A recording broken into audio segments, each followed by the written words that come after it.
പുതിയൊരു വീഡിയോയിലേക്ക് സ്വാഗതം. അപ്പൊ ഞാൻ ഇന്ന് വന്നിരിക്കുന്നത് നമ്മുടെ ബാലയണ്ണൻ എലിസബത്തിനെതിരെ കേസ് കൊടുത്തിരിക്കുകയാണ്. എലിസബത്ത് കഴിഞ്ഞ ദിവസം പറഞ്ഞതാണ് എന്റെ പേരിൽ കേസ് ഒന്നും ഇല്ല എന്നുള്ള ഒരു കാര്യം. അപ്പൊ തന്നെ കേസ് വന്നു. എന്തായാലും നല്ല നാക്ക് തന്നെ. ഞാൻ ആ ഒരു ക്ലിപ്പ് ഇവിടെ കേൾപ്പിക്കാം. എന്താ പറയാ, വേറെ ഇതിനെ പറ്റിയിട്ട് സ്കൂളിലോ കോളേജിലോ കംപ്ലൈന്റുകൾ ഇല്ല. ഒരു തരത്തിലും കംപ്ലൈന്റുകൾ ഉള്ളതായിട്ട് എന്റെ അറിവിൽ ഇപ്പൊ ഇല്ല. ഇനി വരുമോന്ന് എനിക്കറിയില്ല. വന്ന് എലിസബത്തെ വന്ന് നല്ല നാക്ക് തന്നെ കേട്ടോ. പറഞ്ഞങ്ങോട്ട് കഴിഞ്ഞില്ല, അതിന് മുന്നേ തന്നെ കേസ് വന്നു. സംഭവം എന്താണെന്ന് നിങ്ങൾക്ക് എല്ലാവർക്കും അറിയാലോ. ബാലയ്ക്കെതിരെ എലിസബത്ത് നിരന്തരം വീഡിയോ ഇട്ടുകൊണ്ടിരിക്കുകയാണ്. അത് കണ്ടു കഴിഞ്ഞിട്ട് ബാലയും തിരിച്ചങ്ങോട്ട് വീഡിയോ ഇട്ടുകൊണ്ടിരിക്കുകയാണ്. അങ്ങനെ എലിസബത്തിനെതിരെ കഴിഞ്ഞ ദിവസം കോഹ്ലിയും രംഗത്ത് വന്നു. അപ്പൊ കോഹ്ലി വീഡിയോയ്ക്കകത്ത് വന്നിട്ട് പറഞ്ഞത് കുറച്ച് അലിഗേഷൻസ് ഒക്കെ എലിസബത്തിനെതിരെ പറഞ്ഞിട്ടുണ്ടായിരുന്നു. എലിസബത്തിന്റെ മുൻ ഭർത്താവ് ആര്, 15 കൊല്ലമായിട്ട് ഏത് മെഡിസിൻ ആണ് കഴിച്ചുകൊണ്ടിരിക്കുന്നത്, അതിനൊക്കെ മറുപടിയായിട്ട് എലിസബത്ത് ഒരു വീഡിയോ ഇട്ടായിരുന്നു. പുള്ളിക്കാരിയാണെങ്കിൽ അതിനകത്ത് വിശദമായിട്ട് എല്ലാ കാര്യങ്ങളും പറയുന്നുണ്ട്. നമ്മൾ ആ ഒരു വീഡിയോ ചെയ്തതാണ്, കണ്ടിട്ടില്ലാത്തവർക്ക് പോയെന്ന് കാണാം. അപ്പൊ അങ്ങനെയാണ് ഈ ബാലചേട്ടനും കോകില ചേച്ചിയും കൂടെ എലിസബത്തിനെതിരെ കേസ് കൊടുത്തത്. ഇപ്പൊ അറിയാൻ സാധിച്ചിരിക്കുന്നത് ചെകുത്താനും എലിസബത്തിനെതിരെയുമാണ് ഇപ്പൊ കേസ് കൊടുത്തിരിക്കുന്നത്. ചിലപ്പോൾ നമ്മൾ യൂട്യൂബേഴ്സിനെതിരെയും ചിലപ്പോൾ കേസ് കൊടുത്തിട്ടുണ്ടാവാം. കാരണം ഇവരെ അപമാനിക്കാൻ ശ്രമിച്ചു എന്ന രീതിയിൽ ചിലപ്പോൾ കേസ് കൊടുത്ത് കാണുമായിരിക്കും. എന്തായാലും പ്രഥമ ദൃഷ്ടിയിൽ എലിസബത്തിന്റെയും ചെകുത്താന്റെയും പേരിലാണ് കേസ് കൊടുത്തിരിക്കുന്നത്. അങ്ങനെ കമ്മീഷണർ ഓഫീസിൽ നിന്ന് പുറത്തിറങ്ങിയതിനു ശേഷം ബാല കുറച്ച് കാര്യങ്ങൾ പറയുന്നുണ്ടായിരുന്നു. നമുക്ക് വേറെ അതൊന്ന് കേട്ടു നോക്കാം. ഇത് എല്ലാവർക്കും അറിയുന്ന കാര്യമാണ്. അതായത് എന്നെയും എൻ കുടുംബത്തെയും ഭയങ്കരമായിട്ട് ഹരാസ് ചെയ്യുന്നു. ഇപ്പോൾ കേരളത്തിൽ എന്നன்னா ആർക്കെങ്കിലും പൈസ ഇല്ലെങ്കിൽ ഒരു മൊബൈൽ ഫോണെ വെച്ചിട്ട് എന്നെ കുറിച്ച് മോശമായിട്ട് സംസാരിച്ചാൽ കാശുണ്ടാക്കാൻ പറ്റും. അപ്പോൾ ആ ലെവലിലായിപ്പോയി. ഇതൊരു തൊഴിലാണ്, ഇതൊരു ജാബാ. ഒരു സെലിബ്രിറ്റിയെ ഒരു പേരെടുത്തിട്ട് ரொம்ப ഡിസ്റ്റർബിങ് ആണല്ലോ. എന്നെ വൈഫை കോക്കിലാവെ എടിവാടിന്നൊക്കെ വിളിക്കുന്നു. ഇത് എവിടത്തെ സംസ്കാരം ഇത്? நான் ஃபாதர், இவர் டாக்டர்ன்றா, நாங்கள் ஹஸ்பண்ட் ஒய்ஃபு. எங்கே சகிக்கும்? இது ஒரு ஃபுல் ஸ்டாப் வேண்டே. இது ஒரு சீரீஸ் மாதிரி போகுதுப்பா, வெப் சீരീസ് അല്ലേ, എപ്പിസോഡാ. ഞാൻ ആരെ കുറിച്ച് പറയുന്നത് നിങ്ങൾക്ക് എല്ലാവർക്കും അറിയാം. എലിസബത്തിനെ പറ്റിയാണ് ഇപ്പൊ പറയുന്നത്. അപ്പൊ എലിസബത്ത് ബാലയെ പറ്റി ഇങ്ങനെ സീരിയസ് ആയിട്ടാണ് വീഡിയോ ചെയ്തുകൊണ്ടിരിക്കുന്നത്. സത്യം പറഞ്ഞാൽ ആ ചെയ്തതിനോട് എനിക്ക് വലിയ യോജിപ്പില്ല, ഉള്ള കാര്യം പറയാലോ. പുള്ളിക്കാരുടെ വീഡിയോ തന്നെ 1.25 മണിക്കൂറൊക്കെ ഉണ്ടാവും. വേറൊന്നും കൊണ്ടല്ല ഞാൻ പറയുന്നത്, ഈ ഭയങ്കര ലെന്തി ആയിട്ടുള്ള ഒരു വീഡിയോ എന്ന് പറയുന്നത് അതാണ് ഭയങ്കര പാടുള്ളത്. പിന്നെ വേറൊരു കാര്യം പറയാം, പുള്ളിക്കാരിയുടെ ഒരു അവസ്ഥകളൊക്കെ ഇങ്ങനെ പ്രചരിപ്പിക്കാൻ പറ്റത്തില്ല, അല്ലാതെ എന്ത് ചെയ്യാനാ? അതും പറഞ്ഞിട്ട് കാര്യമില്ല. ഈ എലിസബത്ത് എന്തുകൊണ്ട് കേസ് കൊടുക്കുന്നില്ല, അതാണ് ഞാൻ ആലോചിക്കുന്നത്. എലിസബത്തിന് അന്നേരമേ കേസ് കൊടുക്കാറുണ്ട്, അല്ലെങ്കിൽ ഇപ്പോഴാണെങ്കിലും കേസ് കൊടുക്കാം. വേറൊരു കാര്യമുണ്ട്, ബാലയ്ക്ക് എന്ത് യോഗ്യതയാണ് എലിസബത്തിനെതിരെ കേസ് കൊണ്ട് കൊടുക്കാൻ? ബാല എന്തൊക്കെയാണ് എലിസബത്തിനെ കുറിച്ച് പറയുന്നത്? എന്തോ പ്രസവിക്കത്തില്ല എന്ന് പറയുന്നുണ്ട്, പിന്നെ അല്ലാണ്ട് മാനസിക രോഗിയാണെന്ന് പറയുന്നുണ്ട്. പിന്നെ വേറൊരു കാര്യമുണ്ട്, പുള്ളിക്കാരന്റെ ഇൻസ്റ്റാഗ്രാമിനകത്ത് പിന്നെ പുള്ളിക്കാരിയെ കുറിച്ച് ഒരു ഇതായിട്ട് പറഞ്ഞിട്ടുണ്ട്, ഡ്രാമയൊക്കെ നിർത്തണം അങ്ങനെ ഇങ്ങനെയൊക്കെ പറഞ്ഞിട്ട് കുറെ കാര്യങ്ങൾ പറയുന്നുണ്ട്. അത് തന്നെ വലിയൊരു ഭീഷണി തന്നെയാണ്. നിന്റെ പഴയ കാര്യങ്ങളൊക്കെ എക്സ്പോസ് ചെയ്യുന്ന തരത്തിലാണ് അതിനകത്ത് പറഞ്ഞിരിക്കുന്നത്. ചുരുക്കം പറഞ്ഞാൽ ബാലയെ തിരിച്ചു പറഞ്ഞിട്ടുണ്ട്. പിന്നെ ഇതൊന്നും എലിസബത്ത് തുടങ്ങി വെച്ച കാര്യങ്ങളല്ല, ബാലയാണ് ഇതിനൊക്കെ തുടക്കം കുറിച്ചത്. പിന്നെ വേറൊരു കാര്യമുണ്ട്, എലിസബത്ത് മിണ്ടാതിരിക്കുന്ന ഒരു സമയത്ത് ഈ ബാലയാണ് അങ്ങോട്ട് പോയിട്ട് പലരെയും വെച്ച് എലിസബത്തിന്റെ കമന്റ് സെക്ഷനിൽ പോയിട്ട് ഇതുപോലെ മോശമായിട്ടുള്ള രീതിയിലൊക്കെ കമന്റ് ഇടിക്കാൻ തുടങ്ങിയത്. നിന്റെ കെട്ടിയവൻ ആരാണ്, അയാളിപ്പോ എന്ത് ചെയ്യുന്നു എന്നുള്ള തരത്തിൽ പരിപാടി നടത്തിക്കൊണ്ടിരുന്നത്. ഈ കൊടുത്ത ഒരു ഇന്റർവ്യൂവിനകത്തും ആ സെയിം കാര്യങ്ങൾ തന്നെയാണ് ബാല പറയുന്നത്. അതിനകത്ത് പറയുന്നുണ്ട് 15 വർഷമായിട്ട് എലിസബത്ത് മരുന്ന് കഴിക്കുന്നുണ്ട്. പിന്നെ അതുപോലെ തന്നെ 10 ദിവസം എന്താ ഏതൊരു ഡോക്ടർ പയ്യനുമായിട്ട് കല്യാണം കഴിച്ച് താമസിക്കുമായിരുന്നു. 2 ആഴ്ച കഴിഞ്ഞിട്ട് പുള്ളിക്കാരനെ ഇട്ടിട്ട് പോയെന്നു എന്നുള്ള തരത്തിലൊക്കെ ഒന്ന് പറയുന്നുണ്ട്. ഇതും ഒരു കൈൻഡ് ഓഫ് ഭീഷണിപ്പെടുത്തൽ തന്നെയാണ്. ഇതിലൂടെയും ഒരു നെഗറ്റീവ് മെസ്സേജ് തന്നെയല്ലേ കൊടുക്കുന്നത്. ന്യായം പറയുമ്പോൾ 2 ഭാഗത്തു നിന്ന് ന്യായം പറയണം. തന്റെ ഭാഗത്തുകൂടെ ന്യായമുണ്ടോ എന്ന് നോക്കിയിട്ട് വേണം പറയാൻ. എന്തായാലും ബാക്കി കൂടെ കേൾക്കാം. മനസ്സ് വേദനയുടെ ഒരു ചോദ്യം ചോദിക്കട്ടെ. ഞാൻ റേപ്പ് ചെയ്യുന്ന ആളാ, ഒരു സ്ത്രീയെ റേപ്പ് ചെയ്യുന്ന ആളാ. 1.5 വർഷം 2 വർഷം റേപ്പ് ചെയ്തുകൊണ്ടേ ഇരിക്കും ഒരു സ്ത്രീയെ. ഒരു പ്രാവശ്യം ചെയ്താലല്ലേ റേപ്പ്, പിന്നെയും റേപ്പ് ചെയ്താൽ അതെങ്ങനെ റേപ്പ് ആവും? ഞാൻ ഒരു ലിവർ ട്രാൻസ്പ്ലാന്റഡ് പേഷ്യന്റ്, എല്ലാവർക്കും അറിയാം. ലിവർ ട്രാൻസ്പ്ലാന്റഡ് പേഷ്യന്റ് ഓപ്പറേഷൻ കഴിഞ്ഞപ്പോഴാണ് വന്നത്, ഓപ്പറേഷൻ ടൈമിലാണ് വന്നത്. അതിന് മുമ്പ് എവിടെയായിരുന്നു അത് ആർക്കും അറിയില്ല. എലിസബത്ത് എവിടെ ഉണ്ടായിരുന്നു ആർക്കും അറിയില്ല. എന്തൊക്കെ ഹറാസ്മെന്റ്. ഇപ്പൊ 1.5 വർഷം കഴിഞ്ഞിട്ട് ഇപ്പൊ ബാല എലിസബത്തിനെ പല സമയത്തും ഫിസിക്കലി അബ്യൂസ് ചെയ്തിട്ടുണ്ട്. റേപ്പ് ചെയ്തു എന്ന് എലിസബത്ത് പറയാനുള്ള കാര്യം എന്താണ്? അപ്പോ ബാല ഒരു ഇന്റർവ്യൂവിൽ പോയിട്ട് പുള്ളിക്കാരൻ പറയുന്നുണ്ടായിരുന്നു, എലിസബത്ത് എന്റെ ഭാര്യ അല്ല എന്ന്, ഞാൻ 2 കെട്ടിയിട്ടുള്ളൂ. ആ ഒരു ഇന്റർവ്യൂവിൽ തന്നെ കാര്യം മനസ്സിലാക്കാൻ പറ്റും, എലിസബത്തിനെ ഒരു ഭാര്യയായിട്ട് പുള്ളിക്കാരൻ കണക്കാക്കിയിട്ടില്ല. അപ്പോഴാണ് പുള്ളിക്കാരി തുറന്നു പറഞ്ഞത്, ഇദ്ദേഹത്തിന്റെ കാല് മസാജ് ചെയ്യാൻ വന്ന ആ ഒരു പുള്ളിക്കാരന്റെ മുന്നിൽ വെച്ച് ബാല എന്തൊക്കെയോ ചെയ്യാൻ വേണ്ടി പറഞ്ഞു എന്ന്. അതേ തുടർന്നാണ് പുള്ളിക്കാരി സൂയിസൈഡ് ചെയ്യാൻ വേണ്ടി ചെന്നത്. 3 തവണയും കണ്ട് സൂയിസൈഡ് ചെയ്യാൻ ശ്രമിച്ചു എന്നാണ് എലിസബത്ത് പറയുന്നത്. ആ കേസ് മുക്കി തീർത്തു എന്നാണ് പറയുന്നത്. നമ്മുടെ നാട്ടിലൊക്കെ എന്ന് പറയുന്നത് വിവാഹ വാഗ്ദാനം കൊടുത്ത് പരസ്പര സമ്മതത്തോടു കൂടിയാണെങ്കിൽ പോലും ഇങ്ങനെയുള്ള കലാപരിപാടികളിൽ ഏർപ്പെട്ട് കഴിഞ്ഞാൽ അതൊരു റേപ്പിന്റെ തലത്തിലാണ് വരുന്നത്. അപ്പോഴാണ് ബാല എലിസബത്തിനെ വിവാഹം കഴിച്ചു എന്ന രീതിയിൽ രജിസ്റ്റർ ചെയ്തിട്ടില്ല, വീട്ടിൽ നിർത്തി ബന്ധപ്പെടുകയാണ്. പിന്നീടാണ് ആ പെൺകുട്ടി മനസ്സിലാക്കുന്നത് ഇദ്ദേഹം അവരെ പറ്റിക്കുമായിരുന്നെന്ന്. സോ നമ്മുടെ നിയമം വെച്ചിട്ട് അത് റേപ്പിനകത്ത് വരും ബാലെ. ശരിക്കും പറഞ്ഞാൽ പുള്ളിക്കാരൻ വിചാരിക്കുന്ന പഴയ സിനിമയിലെ പോലെ നിക്കടി അവിടെ എന്നൊക്കെ പറഞ്ഞിട്ട് പോയി റേപ്പ് ചെയ്യുകയായിരുന്നു, അതാണ് റേപ്പ് എന്നാണ്. പക്ഷെ ഇത് ഈ ഒരു കാര്യവും അത് റേപ്പിൽ പെടുമെന്നുള്ള കാര്യം ബാലയ്ക്ക് അറിയില്ലേ. വിവാഹ വാഗ്ദാനം കൊടുത്തിട്ട് പോലും ഇങ്ങനെയുള്ള ഒരു കാര്യം ചെയ്യുവാണെങ്കിൽ അത് റേപ്പിൽ പെടും. ഇത്രയും നാള് എലിസബത്ത് എവിടെ ഉണ്ടായിരുന്നു? 1.5 കൊല്ലം. ഇത് വലിയ തെളിവല്ലേ? അവരിപ്പോ വന്ന് പ്രതികരിക്കുന്നുണ്ടെങ്കിൽ അതിനകത്ത് ഏറ്റവും വലിയ കാരണക്കാരൻ നിങ്ങൾ തന്നെയാണ്. നിങ്ങളല്ലേ പോയി അവിടെ പോയി അവരുടെ കമന്റ് സെക്ഷനിൽ പോയി നിരങ്ങിയത്, ആൾക്കാരെ വിട്ട് നിരക്കിപ്പിച്ചത്. അത് തന്നെയാണ് അതിന്റെ റീസൺ. ഞാൻ ഒരു ചോദ്യം എല്ലാവരുടെ ചോദിക്കാണ്. ഇപ്പൊ കഴിഞ്ഞ ഒരു വീഡിയോയിൽ ഞാൻ പറഞ്ഞിരുന്നു, ഇവിടെ ഹസ്ബൻഡ് എവിടെയെന്ന് പറഞ്ഞ് ചോദിച്ചിരുന്നു ഒരു ഡോക്ടർ. അപ്പൊ அதுக்கு മറുപടി എന്താ പറഞ്ഞിരുന്നത്? അത് ഒരു 2 ആഴ്ച ഉണ്ടായിരുന്നു, 3 ആഴ്ച പറഞ്ഞിരുന്നു, എൻ്റെ അറിവിൽ 2 ആഴ്ച. അപ്പോൾ ഒരു പെണ്ണു ഇവർ ഡോക്ടർ, அந்த பையன் ஒரு മലയാളി ഡോക്ടർ. ഓക്കെ, 2 പേർ പ്രൊഫഷണൽ, ഒരു ഡോക്ടറും ആക്ടറും പിരിഞ്ഞ ഒരു മിസ്അണ്ടർസ്റ്റാൻഡിംഗ് പറയാം. 2 പേരും ഡോക്ടേഴ്സ്, എന്തുകൊണ്ട് 2 ആഴ്ചയിൽ സെപ്പറേറ്റ് ആയത്? അപ്പോൾ ഒരു ചോദിക്കുന്നത്, ഈ ഡോക്ടേഴ്സ് തമ്മിൽ കല്യാണം കഴിച്ചിട്ട് അവരൊന്നും വേർപിരിഞ്ഞ് പോകുന്നില്ലേ? അതാണ് ഞാൻ ചോദിക്കുന്നത്. എത്രയോ പേര് വേർപിരിഞ്ഞ് പോകുന്നുണ്ട്. സിനിമാ നടന്മാരും നടികളും കല്യാണം കഴിഞ്ഞിട്ട് വേർപിരിഞ്ഞ് പോകുന്നില്ലേ? അല്ല, പുള്ളിക്കാരൻ പറയുന്നത് കേട്ട് കഴിഞ്ഞാൽ ഡോക്ടേഴ്സ് തമ്മിൽ കല്യാണം കഴിച്ചാൽ വേർപിരിഞ്ഞ് പോകാൻ പാടില്ലെന്നായിരിക്കും. എന്തൊക്കെയാണോ ഈ പറയുന്നത്? ബാക്കിയും കൂടെ കാണാം. Justice for Elizabeth, justice for mail doctor ഞാൻ சொன்னா എത്ര പേര് അംഗീകരിക്കും? അയാളുടെ ജീവിതം എന്തായെന്ന് അറിയാമോ? നിങ്ങൾക്ക് അറിയാമോ? ഒരു ഡൈവേഴ്സ് കേസിൽ എന്തൊക്കെ സംഭവിക്കണമെന്ന് അറിയാമോ? ഇത് ആരായി വന്ന് പറയുന്നത്? 4 പേര് കല്യാണം കഴിച്ചിട്ടായിരുന്നു പറയുന്നത്. ഒരെണ്ണത്തിന്റെ ഇല്ലീഗൽ ആണെങ്കിൽ പോലും ബാക്കി എല്ലാത്തിനെയും ഡിവോഴ്സ് ചെയ്ത് കളഞ്ഞ ഇദ്ദേഹമാണ് പറയുന്നത്. ഇത്രയും എക്സ്പീരിയൻസ് ഉള്ള വ്യക്തിയല്ലേ, അതുകൊണ്ട് ബാലയ്ക്കേ പറയാൻ പറ്റൂ. ഇത് എന്തുകൊണ്ടും ഇതിന് യോഗ്യതയായ ഒരു വ്യക്തി എന്ന് പറയുന്നത് താങ്കൾ തന്നെയാണ്. താങ്കൾക്കേ പറയാൻ പറ്റൂ. എന്തായാലും താങ്കൾ ബാക്കി കൂടെ പറ. ഭയങ്കര കഷ്ടപ്പാ.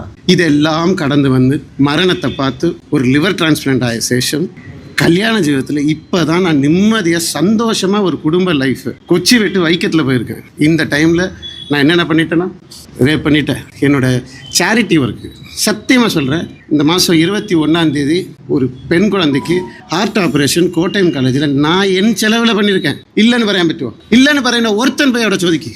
അതൊക്കെ നമ്മൾ സമ്മതിച്ചു തരും. നിങ്ങൾ ചെയ്ത ചാരിറ്റി ഒക്കെ നല്ലത് തന്നെയാണ് എന്നും പറഞ്ഞ് താങ്കൾ ചെയ്ത തെറ്റ് നിങ്ങൾ ചാരിറ്റി ചെയ്യുന്നുണ്ട് എന്നും പറഞ്ഞ് കാരന് തെറ്റ് ചെയ്തെന്നും പറഞ്ഞ് നമ്മൾ അതൊക്കെ വിട്ട് കളയണമെന്നാണ് പുള്ളി പറയുന്നത്. അപ്പൊ പുള്ളി കിഡ്നി മാറ്റിവെക്കാൻ സഹായിക്കുന്നു, ഇത്രയോ കുറെ പൈസകൾ കൊടുത്ത് സഹായിക്കുന്നു, കാല് മാറ്റിവെക്കാൻ സഹായിക്കുന്നു, പുള്ളിക്കാരൻ ഇത്രയും പൈസ ചെലവാക്കുന്നുണ്ട് എന്ന് പറഞ്ഞിട്ട് ഇത്രയും കൊള്ളരുതായ്മകളൊക്കെ ചെയ്തിട്ട് ഈ ഒരു കാരണം കൊണ്ട് ഇത്രയും ചാരിറ്റികൾ ചെയ്തത് കൊണ്ട് ആൾക്കാരെ നിങ്ങളെ സപ്പോർട്ട് ചെയ്യണമെന്ന് പറഞ്ഞു കഴിഞ്ഞാൽ അത് നടക്കുന്ന കാര്യമാണോ? ശരിക്കും ചാരിറ്റി ഒന്നും ഇതിനകത്ത് കൊണ്ടുവരാൻ ശ്രമിക്കരുത്. ഇന്നത്തെ കാലത്ത് ഏറ്റവും കൂടുതൽ തട്ടിപ്പ് കാണിക്കാൻ പറ്റുന്ന ഒരു കാര്യം എന്ന് പറയുന്നത് ചാരിറ്റി തന്നെയാണ്. ആൾക്കാരെ പറ്റിക്കുന്നതിൽ ഏറ്റവും 2 കാര്യം എന്ന് പറയുന്നത് 1 ചാരിറ്റിയും 2 സഹതാപവുമാണ്. സംശയം ഉണ്ടെങ്കിൽ എൻ്റെ വീട്ടിൽ പോവാ, വൈക്കത്തിൽ ഞാൻ ബില്ല് കാട്ടുறேன். என் சொந்த காசில் நான் கொடுத்துருக்கேன். இப்போ இதென்ன ஃப்ராடு தரமா? சேரிட்டி ஃப்ராடா? நான் இப்போ குழல் பண்ண அடிக்கிறேன்னா? இதெல்லாம் பச்சை போய் எத்தனை அலிகேஷன்ஸ். മരിച്ചു പോയ അച്ഛനെ കണ്ടിട്ട് പോലും ഇല്ല. മരിച്ചു പോയ അച്ഛനെ കണ്ടിട്ടില്ല. എൻ്റെ അച്ഛൻ പറഞ്ഞു കൊടുത്തു, ആരെ വേണാ കൊല്ലാം, ബാങ്കിൽ പൈസ ഇരുന്നാൽ മതി എൻ്റെ അച്ഛൻ പറഞ്ഞു കൊടുത്തു. ആരെങ്കിലും പറയും, നീ സംസാരിച്ചു.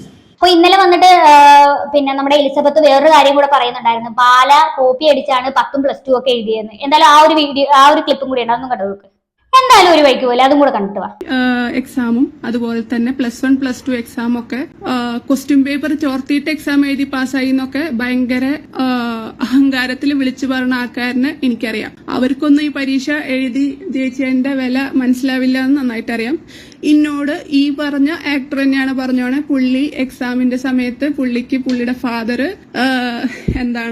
ഈ ക്വസ്റ്റ്യൻ പേപ്പർ ചോർത്തിയിട്ട് പുള്ളിക്ക് എല്ലാ ക്വസ്റ്റ്യൻ പേപ്പറും കിട്ടിയിട്ടുണ്ട്. അപ്പൊ അതൊക്കെ എങ്ങനെയാണ് അവിടെ നിന്നാണ് പുള്ളി പറഞ്ഞത്, നമുക്കൊക്കെ കിട്ടാണ്ട് എങ്ങനെയാണെന്നാണ് പുള്ളി പറഞ്ഞോണെ. അപ്പൊ അങ്ങനത്തെ ആൾക്കാർക്ക് മര്യാദയ്ക്ക് പരീക്ഷ എഴുതി പാസ്സായതിന്റെ ഇത് മനസ്സിലാവില്ല എന്ന് ഞാൻ വിചാരിച്ചു. അപ്പൊ ഫാദറിനെ ക്വസ്റ്റ്യൻ പേപ്പർ ചോർത്തുകാരനും ആക്കിയിട്ടുണ്ട്. ബാല പറഞ്ഞു എന്നും പറഞ്ഞാണ് ഇവര് വന്നിരുന്ന് പറയുന്നത്. എന്തായാലും പണ്ട് തള്ളിയതിന്റെ കൂട്ടത്തിൽ തള്ളിവിട്ട എന്തെങ്കിലും സാധനങ്ങളായിരിക്കും ഇതൊക്കെ. ശരിക്കും പറഞ്ഞു കഴിഞ്ഞാൽ എലിസബത്ത് വന്ന് ഈ പറയുന്നതിന് പ്രൂഫ് ഒന്നുമില്ല. എലിസബത്ത് വന്ന് കാര്യങ്ങളൊക്കെ പറയുന്നുണ്ട്, പക്ഷെ ഒരു തെളിവുമില്ല. എലിസബത്ത് ഉണ്ണിമുകുന്ദന്റെ ഒരു കാര്യം കൂടി പറയുന്നുണ്ടായിരുന്നു, പക്ഷെ അതെനിക്ക് ഒട്ടും വിശ്വസിക്കാൻ പറ്റാത്ത ഒരു കാര്യമാണ്. എനിക്ക് തോന്നിയ ഒരു കാര്യം പറയാം, ബാലയ്ക്ക് ഇച്ചിരി തള്ളു കൂടുതലാണ്. ചിലപ്പോ ഇവര് തമ്മിൽ നല്ല ടേംസിൽ ഇടുന്ന സമയത്ത് പല കാര്യങ്ങളും തള്ളി വിട്ടിട്ടുണ്ടാവും. അതൊക്കെ എലിസബത്ത് വന്നിരുന്ന് ഇങ്ങനെ ഇരുന്ന് പറയുവാണെന്നാണ് എനിക്ക് തോന്നുന്നത്.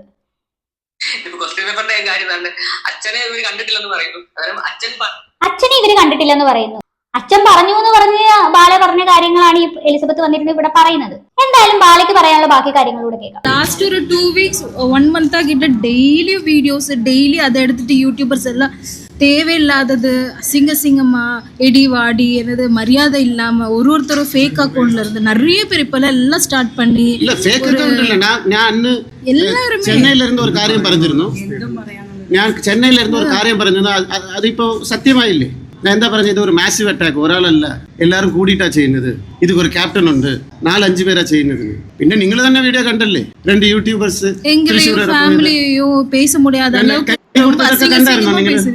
അപ്പൊ കേട്ടില്ലേ, 2 യൂട്യൂബേഴ്സ് വന്ന് കൈ കൊടുത്തു എന്നാ പറയുന്നത്. അതൊന്ന് ചെകുത്താനൊക്കെയാണ്, ഓർമ്മയുണ്ടല്ലോ അന്നത്തെ ചെകുത്താനെ എലിസബത്തിനെയും പറ്റി തന്നെയാണ് ഈ പറഞ്ഞുകൊണ്ടിരിക്കുന്നത്. അപ്പൊ പുള്ളി പറയുന്നത് ഈ പുള്ളിക്കാരനെ അറ്റാക്ക് ചെയ്യാനായിട്ട് ഒരു ഗ്രൂപ്പ് തന്നെയുണ്ട്, ആ ഗ്രൂപ്പിന് ഒരു ക്യാപ്റ്റൻ ഉണ്ട് എന്നൊക്കെയാണ് പറയുന്നത്. ശരിക്കും ഈ അമൃതയുടെ ഫാമിലിയും എലിസബത്തിന്റെ ഫാമിലിയും തമ്മിൽ ഒരു തരത്തിലുള്ള കോണ്ടാക്റ്റും ഇല്ല എന്നാണ് തോന്നുന്നത്. ആ സമയത്താണ് ബാലം എന്ന് പറയുന്ന ഒരു ടീം രൂപീകരിച്ച് പുള്ളിക്കാരനെ അറ്റാക്ക് ചെയ്യുവാണെന്നാണ് പറയുന്നത്. ചെകുത്താനും എലിസബത്തും തമ്മിൽ അറ്റാക്ക് ചെയ്യുവാണെന്ന് പറഞ്ഞാൽ വേണേ അങ്ങനെ പറഞ്ഞോ, അല്ലാണ്ട് ടീം എന്ന് പറയാനൊന്നും നിൽക്കല്ലേ. ഇനി നമ്മളെയും പിടിച്ച് ആ ടീമിലൊന്നും ഇടാൻ നോക്കല്ലേ. നമ്മൾ ശരിയെന്ന് തോന്നുന്ന കാര്യമാണ് നമ്മൾ പറയുന്നത്. നാളെ ബാലയുടെ ഭാഗത്ത് ശരിയുണ്ടെങ്കിൽ ആ ഒരു രീതിയിലായിരിക്കും നമ്മൾ സംസാരിക്കുന്നത്. മനസ്സിലാവുന്നുണ്ടോ? പേരെടുത്ത് പറയണോ? പരാതി കൊടുത്തിരിക്കേ, അതുകൊണ്ട് ഇപ്പൊ പേര് യൂസ് ചെയ്യാൻ പറ്റില്ല. பேச கூட எனக்கு வந்து ஒரு மாதிரி இருக்கு. நீங்க எல்லாம் இப்போ நீங்க போட்டா கூட அது வந்து எப்படி சொல்றது, நெகட்டிவா தான் அவங்க பேசுவாங்க. ஒரு கமெண்ட் கூட படிக்க முடியல, பார்க்க முடியல, அவ்வளோ அசிங்கமா ரொம்ப கீழ்த்தனமா பேசுறாங்க. ஏன்னா கமெண்ட் பண்றது எல்லாமே ஒரு பொண்ணு ஒரு பையனும் தான். அவங்களுக்கு கொஞ்சம் கூட மனசாட்சியே இல்லாம ரொம்ப அசிங்கமா பேசுறாங்க. இதெல்லாம் எப்படி வந்து என்னால இது பண்ண முடியும்? கமெண்ட் எத்தனை தடவை ஒரு சேனல்ல ஒரு சீரியஸ் மாதிரி ஒரு ஹஸ்பண்ட் அண்ட் ஒய்ஃபை டேமேஜ் பண்றீங்க. ஒரு பேஷண்ட், நான் ஜீவிதம் முழுவன் நான் டேப்லெட்ஸ் കഴിക്കണം, മനസമാധാനമായിട്ട് ജീവിக்கிறேன். ചത്തുപോയ எனக்கு തിരിച്ച് ദൈവം കൊടുത്താ ഇപ്പൊ அந்த ജീവനെ എടുക്കുന്നதுக்காக ശ്രമിக்கிறீங்களா? நான் നന്നായിട്ട് ഞങ്ങൾ രണ്ടുപേരും ജീവിക്കുന്നത് നിങ്ങൾക്ക് ഇഷ്ടമല്ലേ? ഞാൻ എന്താ അന്ന് പറഞ്ഞത്? ഞാൻ കല്യാണം കഴിക്കും, എനിക്ക് കുടുംബ ജീവിതം വേണം, എനിക്കും കുട്ടികൾ വേണം ഞാൻ പറഞ്ഞിട്ടുണ്ട്. എനിക്ക് ഒരു കുട്ടി ജനിക്കുന്നതൊക്കെ ആർക്കും ഇഷ്ടമില്ലേ? ഞാൻ എല്ലാം നഷ്ടപ്പെട്ട ഒരു മനുഷ്യനാണ്. പുള്ളിക്കാരൻ പറയുന്നത് എന്റെ 200 കോടി കണ്ടിട്ടാണ് എന്നെ എല്ലാരും തകർക്കാൻ ശ്രമിക്കുന്നത്. ഇതിന്റെയൊക്കെ തുടക്കം ആരാണ്? നിങ്ങൾ തന്നെ പറ. നിങ്ങളാണ് ഈ ചാനലുകളിലൊക്കെ കയറി ഇറങ്ങി വർഷങ്ങളായി ഇത് തന്നെ പറഞ്ഞുകൊണ്ടിരിക്കുകയാണ്. ഇത് നിങ്ങൾക്കെതിരെ വന്നത് എപ്പോഴാണെന്ന് നിങ്ങൾ ആലോചിച്ചിട്ടുണ്ടോ? നിങ്ങളുടെ സ്വന്തം ചോരയിൽ പിറന്ന നിങ്ങളുടെ കുഞ്ഞ് തന്നെയാണ് വന്ന് ആ ഒരു ലൈവിൽ ഒരു വീഡിയോ ഇട്ടതിന് ശേഷമാണ് ഇത്രയും ആൾക്കാർ നിങ്ങൾക്ക് എതിരായിട്ട് നിൽക്കാൻ തുടങ്ങിയത്. അതിന് മുമ്പ് വരെ നിങ്ങൾക്ക് അത്യാവശ്യം സപ്പോർട്ട് ഉണ്ടായിരുന്നു. സ്വന്തം മകള് തന്നെ ഇതിന് എതിരെ അല്ലെങ്കിൽ നിങ്ങൾക്കെതിരെ വന്ന് സംസാരിച്ചുകൊണ്ടാണ് മൊത്തത്തിൽ പണി പാളിയത്. ഈ എലിസബത്ത് ഇങ്ങനെ നിരന്തരം വീഡിയോ ഇട്ടുകൊണ്ടിരുന്നു കഴിഞ്ഞാൽ ആൾക്കാർക്ക് എതിർപ്പ് വരാനാണ് ചാൻസ് കൂടുതൽ. ഇങ്ങനെ നിരന്തരമായിട്ട് വീഡിയോ ഇട്ടുകൊണ്ടിരുന്നു കഴിഞ്ഞാൽ എലിസബത്തിന് ഇപ്പോൾ ഉള്ള സപ്പോർട്ട് പോലും കുറയുമെന്നാണ് എനിക്ക് തോന്നുന്നത്. ഉള്ള കാര്യം പറയാലോ, ചില സമയത്തൊക്കെ വളരെ വെറുപ്പീരായിട്ടാണ് തോന്നുന്നത്. ശരിക്കും നിങ്ങൾ രണ്ടുപേരും അങ്ങോട്ടും ഇങ്ങോട്ടും ചെളിവാരി എറിയാൻ നിന്നാല് രണ്ടുപേരും നാർത്തേ ഉള്ളൂ, അല്ലാണ്ട് ഇതിനകത്ത് ഒന്നും സംഭവിക്കാൻ പോകില്ല. ഈ എലിസബത്ത് ഒരു കാര്യം ചോദിച്ചായിരുന്നു. ഈ ബാലയും കോകിലയും ബാക്കിയുള്ളവരെല്ലാവരും എലിസബത്തിന്റെ കമന്റ് ബോക്സിൽ വന്നിട്ട് ചോദിക്കുന്ന ഒരു കാര്യമുണ്ട്, ഹൂ ഈസ് യുവർ ഹസ്ബൻഡ്? അതിനൊരു മറുപടി എലിസബത്ത് പറയുന്നുണ്ട്, അതൊന്ന് കേൾക്കാം. കല്യാണം 2019 മെയില് നടന്നതാണ്. 3 ആഴ്ചയാണ് ഞങ്ങൾ ഒരുമിച്ച് താമസിച്ചത്. പിന്നെ അതിന്റെ ഡിവോഴ്സ് കുറച്ച് വൈകി പോയിട്ടുണ്ടായിരുന്നു. ആ ഡിവോഴ്സ് അന്ന് കല്യാണം കഴിച്ചിട്ടുണ്ടായിരുന്നു ഡോക്ടറിന്റെയാണ്. ഞങ്ങൾ M4 മാരിന്ന് ആണ് കണ്ടുമുട്ടിയത്. 3 ആഴ്ചയാണ് ഞങ്ങൾ ഉണ്ടായിരുന്നത് ഒരു റിലേഷനിൽ. പിന്നെ ഡിവോഴ്സ് കുറച്ച് വൈകിയായിരുന്നു. ആക്ച്വലി ഇന്നെ ഡിവോഴ്സിനെ ഹെൽപ്പ് ചെയ്തത് ഈ പറഞ്ഞ ആക്ടറാണ് ഇന്നെ ഹെൽപ്പ് ചെയ്തത്. അപ്പോ ഈ എലിസബത്ത് ഇവിടെ പറഞ്ഞു വരുന്നത് എന്താണെന്ന് വെച്ച് കഴിഞ്ഞാൽ, ഈ ഡിവോഴ്സിന്റെ സമയത്ത് ആരാണെങ്കിലും ഭയങ്കര മെന്റലി ഒരു ഡിപ്രഷൻ സ്റ്റേജിൽ നിൽക്കുന്നതായിരിക്കും. ആ സമയത്താണ് ബാലയെ പുള്ളിക്കാരി കണ്ടുമുട്ടുന്നത്. ആ ഡിവോഴ്സ് ചെയ്യുന്നതിന്റെ കാര്യങ്ങളിലൊക്കെ സഹായിച്ചതൊക്കെ നമ്മുടെ ബാലയാണെന്നാണ് പുള്ളിക്കാരി പറയുന്നത്. ആ സമയത്തായിരിക്കും ശരിക്കും ഇവര് പ്രണയത്തിൽ വീഴുന്നത്. ബാക്കി കേൾക്കാം. ആ കാര്യത്തില് ഡൗട്ട് ഉണ്ടെങ്കിൽ നിങ്ങൾക്ക് ഞാൻ അതിനുള്ള തെളിവുകളൊക്കെ തരാം. പിന്നെ അതുപോലെ തന്നെ ഈ കുഴപ്പം പറയേണ്ടത്, ഇനി എന്തെങ്കിലും ഇതിനെ പറ്റിയിട്ട് കുഴപ്പം പറയേണ്ടത് ആ പുള്ളിയാണ്. ആ പുള്ളിക്ക് എന്തെങ്കിലും കുഴപ്പമുണ്ടെങ്കിൽ ഞാൻ അതിനുള്ള ആൻസർ പബ്ലിക്കായിട്ട് തന്നെ വന്നിട്ട് പറയുന്നതായിരിക്കും. അതിലെനിക്ക് ഒരു മടിയില്ല. ഓക്കെ, അപ്പൊ ആ പ്രശ്നം ആക്ച്വലി നിങ്ങൾക്ക് ഉണ്ടാവേണ്ട കാര്യമില്ല. 4 or 5 കഴിഞ്ഞിട്ട് ഒരു ചെയ്യണ ഒരാള് മുമ്പ് വന്ന് കഴിഞ്ഞ് അതും അയാളോട് പറഞ്ഞിട്ടാണ് ഈ കല്യാണത്തിലേക്ക് വരുന്നത്. ഈവൻ ആ ഡിവോഴ്സിനെ പോലും ഒപ്പം നിന്നിരുന്ന ആള് ഇപ്പൊ കുറച്ച് കഴിഞ്ഞിട്ട് നിന്നെ ഭീഷണിപ്പെടുത്തുന്നു, നിന്നെ ഞാൻ ടാർഗറ്റ് ചെയ്യും, നിന്റെ എല്ലാ പേരും ഞാന് നാശാക്കും പറഞ്ഞിട്ട് ഭീഷണിപ്പെടുത്തണം. പിന്നെ എന്താ വേറൊരു രസം എന്ന് വെച്ചാൽ, എനിക്ക് ഇതിനു മുമ്പ് ഒരു ഫേസ്ബുക്ക് പ്രൊഫൈൽ ഉണ്ടായിരുന്നു. ആ പ്രൊഫൈലിലാണ് ഞാൻ ട്രോളൊക്കെ ഇട്ടിട്ടുണ്ടായിരുന്നത്. അപ്പൊ ഞാൻ അന്നത്തെ ഡിവോഴ്സ് കഴിഞ്ഞിട്ടാണ് കൂടുതലായിട്ട് ട്രോളിലൊക്കെ ആക്റ്റീവ് ആണ്. ഇന്റെ ട്രോളിന്റെ ഇതില് നമ്മുടെ റിലേഷൻ സ്റ്റാറ്റസ് നമ്മൾ കൊടുക്കാറുണ്ട്. അതില് ഡിവോഴ്സ് എന്ന് പറഞ്ഞിട്ട് തന്നെയാണ് എന്റെ സ്റ്റാറ്റസ് ഉണ്ടായിരുന്നത്. ആ പ്രൊഫൈലിൽ വെച്ചിട്ട് തന്നെയാണ് ഞാൻ ഇയാളിനെ പ്രപ്പോസ് ചെയ്യണേ. സോ അങ്ങനെയും ഞാൻ ആരെയും പറ്റിച്ചിട്ടില്ല. ഇത് കഴിഞ്ഞ ദിവസം കോകില വന്ന് ചോദിച്ചതിനുള്ള മറുപടിയാണ്. അപ്പൊ പുള്ളിക്കാരി ചോദിച്ചിട്ടുണ്ടായിരുന്നു ആരാണ് നിങ്ങളുടെ ആദ്യത്തെ ഭർത്താവ് എന്ന് ചോദിച്ചിട്ടുണ്ടായിരുന്നു. അത് മറച്ചു വെച്ചിട്ടാണ് ബാലയെ കല്യാണം കഴിച്ചതെന്ന്. അതിനുള്ള മറുപടിയാണിത്.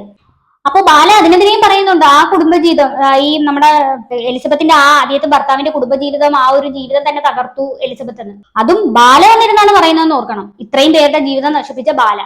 അത് കേൾക്കുമ്പോഴാണ് ഇതൊരു കോമഡി ആയിട്ട് ഫീൽ ചെയ്തത്. അതിനിടയ്ക്കാണ് കോകില വന്ന് വേറൊരു വാർത്ത പറയുന്നത് 15 കൊല്ലമായിട്ട് എലിസബത്ത് മരുന്ന് കഴിച്ചുകൊണ്ടിരിക്കുകയാണ്. അപ്പൊ ഇവരെല്ലാരും പറഞ്ഞു വെക്കുന്നത് എലിസബത്ത് ഒരു മാനസിക രോഗിയാണെന്നാണ്. അതിനെപ്പറ്റിയും എലിസബത്ത് ഒരു എക്സ്പ്ലനേഷൻ കൊടുത്തിട്ടുണ്ട്, അതുകൂടെ കേട്ടു നോക്കാം. പിന്നെ അടുത്ത വരെ പറഞ്ഞ സംഭവമാണ് 15 വർഷത്തെ ഇന്റെ മരുന്നുകൂടി.